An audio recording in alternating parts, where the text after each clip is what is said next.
নমস্কার সবাইকে, কবিতার রান্নাঘরে। আজকে আমি আপনাদের নতুন পদ্ধতিতে একটা ডিমের রেসিপি করে দেখাচ্ছি। তার জন্য আমি এখানে 4টে ডিম নিয়ে ফাটিয়ে নেব।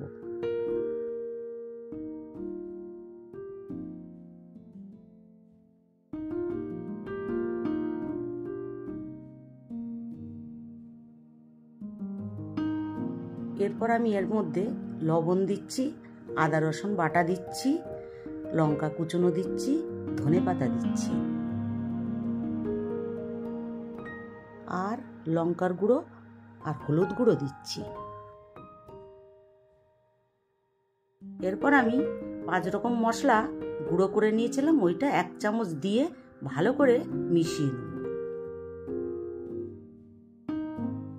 এরপর আমি একটা টিফিন ক্যারিয়ার নিয়েছি, তাতে আমি ভালো করে সর্ষের তেল মাখিয়ে নিয়েছি, নিয়ে ওটা আমি এবারে এর ভেতরে দিয়ে দিচ্ছি। এরপর আমি এখানে একটা জায়গায় গরম জল বসিয়েছি, ওতে একটা স্ট্যান্ড দিয়ে টিফিন ক্যারিয়ারটা দিয়ে দেব, দিয়ে চাপা দিয়ে 20 মিনিটের মতন হবে আমার। এটা আমার মিডিয়াম টু হাই ফ্লেমে হবে। 20 মিনিট আমার হয়ে গেছে, এবার আমি নামিয়ে দেব। এবার আমি এটাকে খুলে দেখাচ্ছি জিনিসটা কিরকম হয়েছে। আমি ঢেলে নিয়ে পিস পিস করে কেটে দেখাবো কিরকম হয়েছে।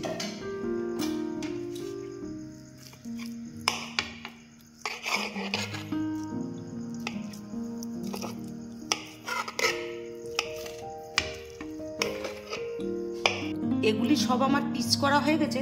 এবার আমি কড়াতে তেল দিচ্ছি।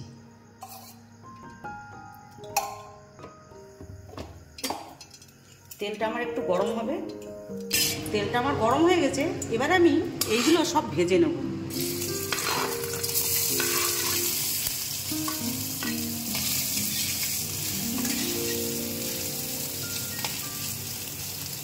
এগুলো আমি একটু হালকা করেই ভাজবো। ভাজা আমার হয়ে গেছে, এবার আমি তুলে নিচ্ছি।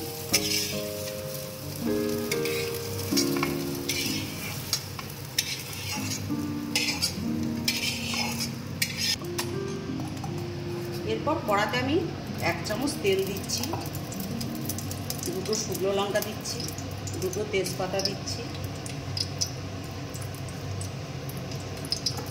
এবার আমি জিরা দিচ্ছি, এটা একটু ভাজা হবে।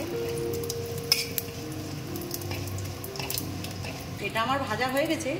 এরপর আমি 2টো পেঁয়াজ কুচিয়ে রেখেছিলাম, এটা দিয়ে দিচ্ছি।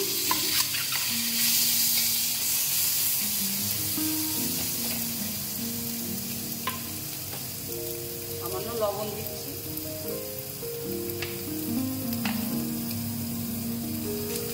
এখানে আমি আদা রসুন বেটে রেখেছি, ওইটাই দিয়ে দিচ্ছি। এটা আমার একটু ভাজা হবে 2 মিনিটের মতন। এটা আমার ভাজা হয়ে গেছে।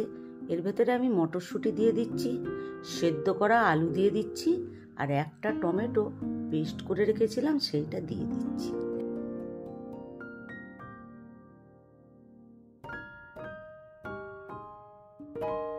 এরপর আমি এর মধ্যে 1/2 চামচ জিরের গুঁড়ো দিয়ে দিচ্ছি, 1/2 চামচ ধনের গুঁড়ো দিয়ে দিচ্ছি।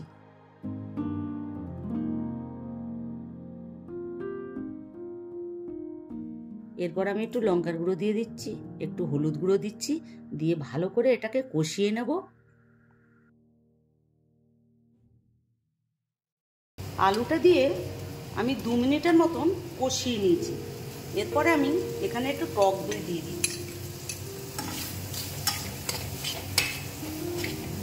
টক দই দিয়ে তারপরে একটু ধনেপাতা দিচ্ছি, দিয়ে এবার আমি জল দিয়ে দেবো।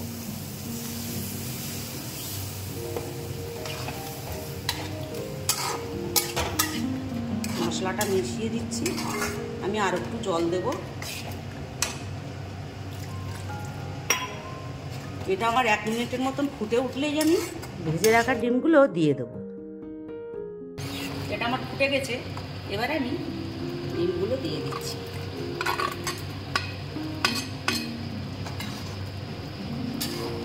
দিয়ে ভালো করে মিশিয়ে দেবো। গ্যাসের ফ্লেমটা লো করে দিয়ে এটা আমার 2 মিনিটের মতন আস্তে আস্তে করে হবে।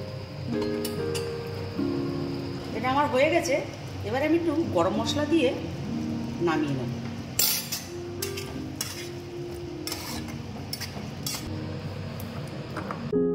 আপনারা এরকমভাবে ডিমের রেসিপি করে খেয়ে দেখবেন। ভালো লাগলে অবশ্যই আমার চ্যানেলটিকে লাইক, শেয়ার, সাবস্ক্রাইব